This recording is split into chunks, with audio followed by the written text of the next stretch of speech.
सब लोग दिवाली मना रहा है अच्छे से, कोई फैमिली के साथ और कोई फ्रेंड के साथ और कोई गर्लफ्रेंड के साथ। और हम लोग देखो हम लोग क्या कर रहा है, इधर काम कर रहा है, वो भी कस्टमर नहीं आ रहा है, बस ज़िंदगी ऐसे चल रहा है। देखो आवाज़ सुन रहा होगा, देखो भाई सब लोग एंजॉय कर रहा है, कोई फैमिली के साथ, कोई फ्रेंड के साथ और कोई गर्लफ्रेंड के साथ, और हम लोग इधर बैठ के कुछ काम कर रहा है।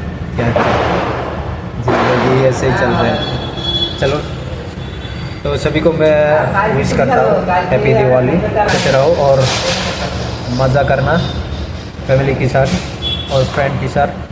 अगर कोई गर्लफ्रेंड होगा तो गर्लफ्रेंड के साथ डेट पे जाओ। तो हम लोग इधर काम कर रहे हैं अच्छा है, और मैं और मेरा दोस्त यार अभी फ़िलहाल कस्टमर नहीं है, बाद में जब आएगा तो बिजी भी हो सकता है। देखो